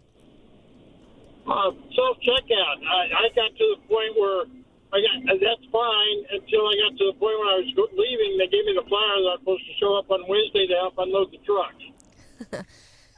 Yeah, now we're doing self-checkout. Next, they're going to want to help us. They are going to want us to help them unload the trucks. They're just going to keep asking for more and more from us. I agree. The topic. Something I watched a documentary about the border, and something that's not being really discussed is all the animals that's being abandoned there. There are no-kill shelters. It's having all kinds of problems. I was hoping maybe you'd talk about that one of these days. Okay, animals left, pets, not necessarily just animals, but pets being left at. Yeah, they're not taking their dogs on the buses when they, you know, move them on into the interior. So the dogs are being abandoned and left right there on the border, and they got some animal non-kill shelters. People just trying to save all these animals, but they are overwhelmed and everything else. So if Biden's not going to care about the babies getting raped and everything else going on, let's let everybody join up and care about the animals anyway. Lyle, thank you. I hear you. We sound almost like kindred spirits. All right, come on. We gotta move. We gotta move forward. Coming up, Morning Bell business news. Little twist. Only Stephanie Bell can give us. What do you have for us, Steph? Apparently, Elon was named Person of the Year just 12 months ago.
3:27, time for the Morning Bell. It's business news, and there's a little twist that only Stephanie Bell can give you. Well, we know stocks closed at their worst year since 2008 at the end of the year. And similarly, Tesla, it was not doing very well in the last couple of days. It basically plummeted 12%. And people are saying, is that due to, Elon playing with Twitter instead of with Tesla? Not really. Tesla just missed some expectations. A lot of stuff still going on over there. And that's why their stock's down. But a lot of Elon Musk news. Apparently, he was named Person of the Year just 12 months ago. I wonder if the same people who voted for him to be Person of the Year would still vote for him to be Person of the Year. But importantly, he's still cutting costs. He cut, of course, 7,500 jobs. Apparently, the headquarters in San Francisco is going from 6 floors to 2 floors. I mean, are you just going to keep paying for a bunch of empty desks, I guess? I mean, not surprising to me. He also has some more Twitter files that keep coming out, and he's tweeting about claiming that the government demanded that Twitter shut down 250,000 Twitter accounts. That's So massive. that's the 11th batch of the Twitter files came out that I first at least started seeing last night, and wow. Yeah, and for me, the most interesting thing is they're reversing their policy on political advertising. So in 2019, you'll recall all the social media companies were taking heed about, what political advertising they allowed. In 2019, Twitter banned political advertising, and now Twitter is saying they are going to bring back some of political advertising, in part because they think it's a way they can make money, obviously, and they clearly need some money. But they're saying cause-based political ads, certain cause-based political ads will be allowed on the platform, and we should get more information about exactly what kind of cause-based political ads are going to be coming back here shortly. That's the Morning Bell business news with that little twist only Stephanie Bell can give you. Coming up, highlight, we're doing something really, really cool on the show tomorrow. We've got details coming up 5 minutes from now.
This bizarre but prevalent ideology that permeates these policy measures purports to act in the name of justice for the marginalized, but it frowns upon American institutions. It rejects merit and achievement, and it advocates identity essentialism. And then right after that, he started handing out DeSantis 2024 T-shirts. Did you see that? No, because it didn't happen. I have some DeSantis merch already. It doesn't say 2024, but... Does it say BDE on it? Big No. DeSantis energy. Yeah. Oh, nice. And some fun shirts. Mamas for DeSantis. I like that. Yeah. He needs to get like red hats made and in white letters say "Make America Great Again." Just because. Welcome to the show. This is Wake Up Mid-Missouri. There's John Marsh. Stephanie Bell. Good morning. Why do you always have to be poking, man? Why you always got to try to... I'm not trying to do that. I just thought it would be a funny idea. Mr. Brian Houseworth. It's good to see you. You know, you mentioned something earlier today, Brandon, about Ashland and the police and, you know, the issue that, you know, had the audio soundbite. I do want to bring up, because I know some people have said, well, what could happen in Ashland?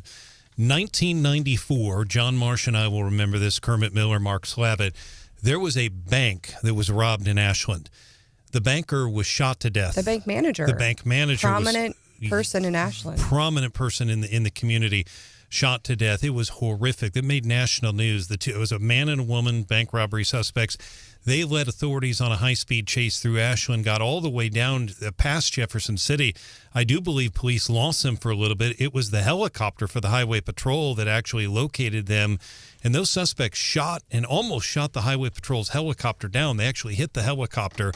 And I don't know if that bank is still there, but they did not have a big staffing. They didn't have enough probably people at that time. So it can happen. And then we certainly saw with the case with the missing person, the missing girl who ended up, being found and reunited. That's true. Yeah, that was last year. That also. So yes, we've had some incidents there. And it was Robert Sapp and the South County Bank of Ashland, which is now That was in 1994. I don't think that bank is still there, as far as I know. But I'm trying to remember. It was right down past the where Scooters is. It was down probably, I'd say, 5 blocks maybe from there. I'm going from memory, but it was terrible. We were talking about Ron DeSantis. And then Ashland. And then I was introducing producer Hannah. Good morning. My name is Branden Rathert. So the audio from Ron DeSantis, that's from his inauguration speech yesterday. He always gives good speeches. Mm-hmm. It's not that they're just good speeches. To me, they seem like they're not speeches. It just seems genuine. I like it. Lobbyists in Missouri were asked. Best guess. Not necessarily who do you like. See, these questions, they can always... Who do you think will win in 2024? Who do you want to win? Be very different things. But lobbyists in Missouri, who do you think the presidential nominee would be in 2024? Majority. It was just a few, I think like less than 100 people, but an overwhelming majority said Ron DeSantis, 55%. Before I go forward, I want to mention this too. Some more polling. This is Remington Research Group polling. Senate Bill 240 changes the conduct of primary elections. Under current law, primary election voters were able to take a ballot from any political party. This bill would allow voters to only take a primary election ballot of the political party which they are affiliated. Do you support or oppose this proposal? Majority of folks, according to this Remington Research poll, majority, 52%, say no, I don't like that.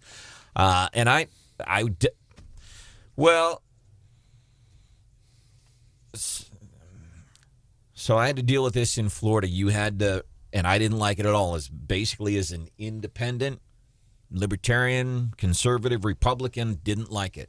I vote for Democrats. Democrat I last voted for, Boone County Sheriff Dwayne Carey. So I don't like the, and I know a lot of people, well, because you get people, they come in and they're going to vote that candidate out. And here's the other problem I see with these, when you say you got to take a Democrat, you got to register as a Democrat or a Republican. The thing that I really get upset about is that furthers that it's us against them, it's them against us. I just don't like it at all. I want to be able to vote on whoever I want to vote for. I don't want to say, well, you got to vote for this person because you registered with that party. No, that's just inherently wrong. I don't like the idea. Well, it's the law now. It passed the legislature last year. And in 2012, there were a lot of Democrats who switched over, took Republican ballots, and voted for Todd Aiken in the primary because Claire McCaskill was running an ad. The ad said he is too conservative for Missouri. He even believes President Obama is a menace to civilization. It's some quote I guess he had made, and that actually drew Republicans, and Republicans also voted for Aiken. So, right now, Edie, is an open primary, but there are actually some bills, and I expect them to be filed. Bills over the years have been filed to address that. And tomorrow, then, is the governor's prayer breakfast. Stephanie and John Marsh, Brian Houseworth going to be doing the show. And it's pretty cool because you never know who's coming on the show. Wasn't there some kind of very heated discussion you guys had with somebody last year? Senator Denny Hoskins. Senator Denny Hoskins came on the air, and he said at the time, I think they've patched up their differences, but he said on the air that he did not trust Caleb Rowden as the pro tem. He felt like he had been lied to, and then Rowden said he was bitter. Hoskins was bitter because he had run against them. And yes, that did, and it did get kind of heated. Ran against him for House leadership or for Senate leadership? It would have been for Senate President leadership. Pro tem. Okay, yeah, but that's what happened. It was 2 Republicans. It was, and this is, by the way, to give you some context here. Capitol Plaza in Jefferson City, really nice facility, and it's the annual governor's prayer breakfast. Been happening for a long time. Doesn't matter who the governor, Democrat, Republican, doesn't matter. And there's Democrats and Republicans, and it's a beautiful event. It really is. And then out in the hallway, Denny Hoskins. Man.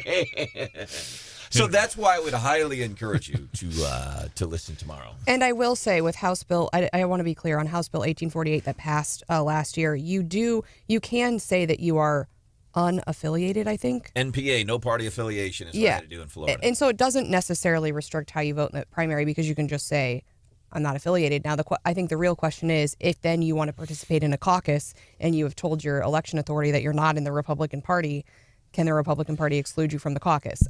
I don't know the answer to that question. Yeah. So in Florida, you were NPA, no party affiliation. You basically couldn't vote in primaries. Now, some people could go and they could register and change their just in time. I don't like that. And it does say you can change your political affiliation at any time. Yeah. So you change it and then go back when the next one comes around. So tomorrow, prayer break. By the way, you know who's chatting tomorrow? Who's the featured speaker? It's Dan Mears. And probably the majority of folks would be going, who's Dan Mears? Right. He's the KC Wolf for the Kansas City Chiefs. Oh, that's cool. Dan Mears. And I don't know how familiar you are with his story, John.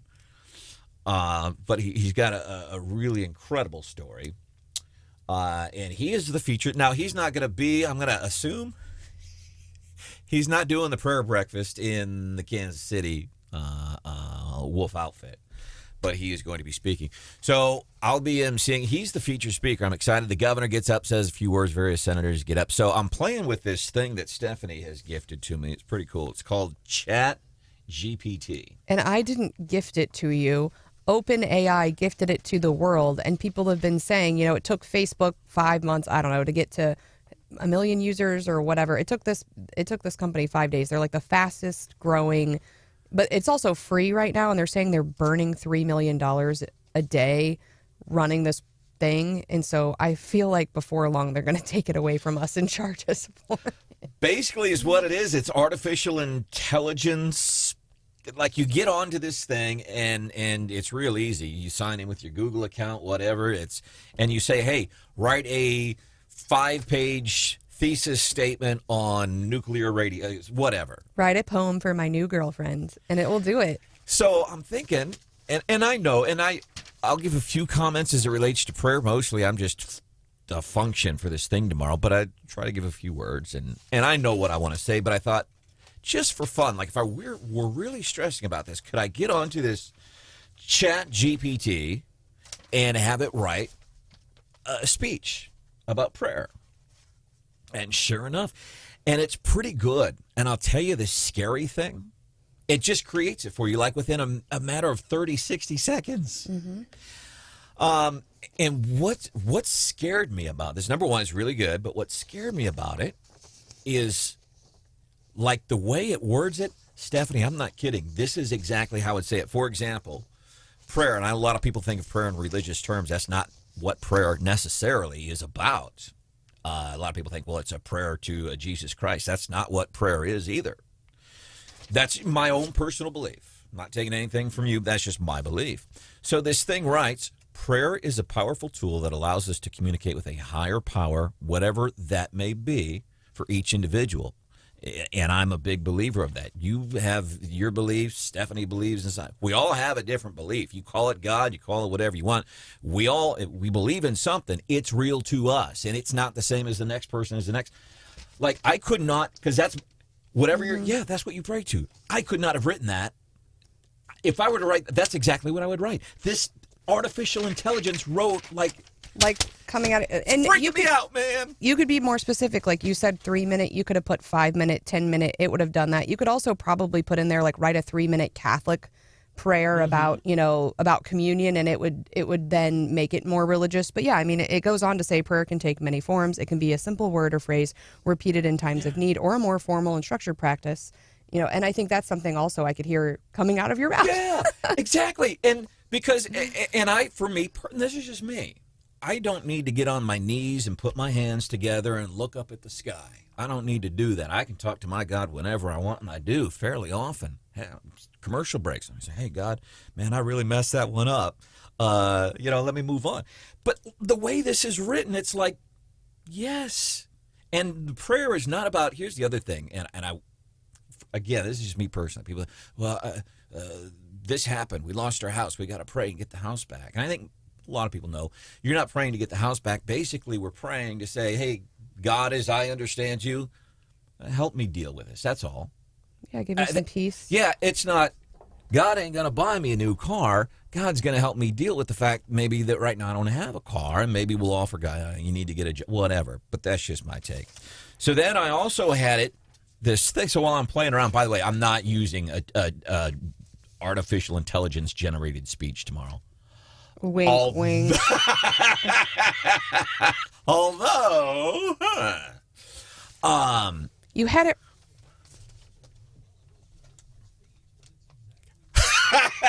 Because the governor and Branden Rathert used the same Chat GPT account. It's a real thing. And the problem is, like, English teachers can't really, like, if you run this thing through a plagiarism-o-meter or whatever they have now, it can't really detect it thus far. And so, like, the Wall Street Journal said, hey, we had Chat GPT write our English essay. We got an A. And yeah, English professors around the world are like, because you're just like, summarize this book, write how this book affected me. College entrance essay, write, a perspective of a, first-time college goer with, single mom or something. I mean, it can do whatever. So then, Hannah, did you read the thank you letter? Have you? I started to. Okay. I figured you would probably want me to wait to read it. Well, here's the thing. So I said, for the fun of it, I had this thing write, hey, I just want to write a one-page letter to thank my coworkers, and then got real specific and said radio coworkers. It wrote a letter. It sounds like stuff I would say. I would think, no? Kinda. Or stuff I'd want to say, but yeah.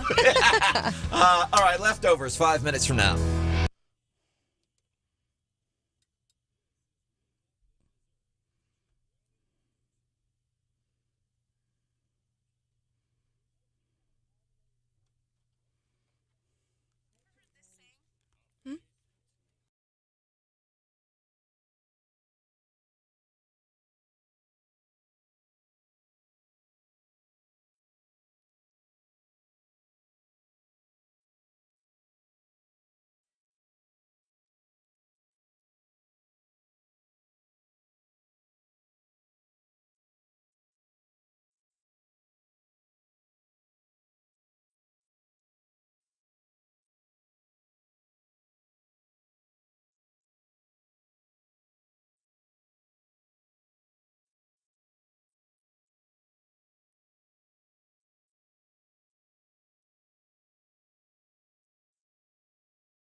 Here's a big old serving of leftovers.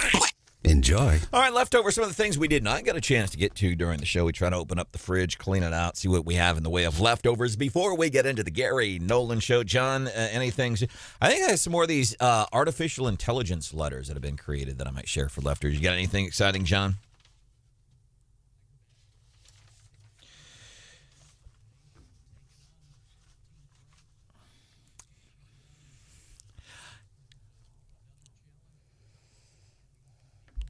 I hope so. And if we third game against a ranked opponent, if I'm correct, pick up a win, man, things looking good for Mizzou. Anything left over? I mean, there was an execution yesterday. I guess I expected a little bit more fanfare from media this morning, but I mean, I think everything.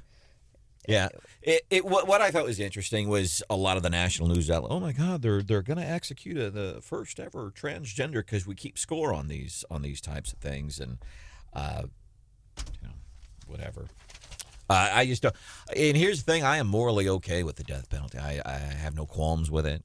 Financially, it's better just keep somebody in prison for the rest of their lives. But I wonder in these situations, like the family, and I don't know if you saw what this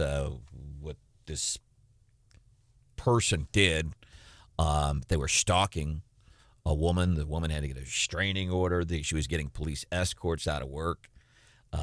And then the guy apparently follows her out one night and stabs her, rapes her on the concrete of this parking lot at night in St. Louis, stabs her to death, and dumps her body under some brush out by the Missouri River. People forget that part of it. But I wonder how is this something the family of the person that they were convicted of murdering? Is it relief for the family? I don't know. I've never been in that situation.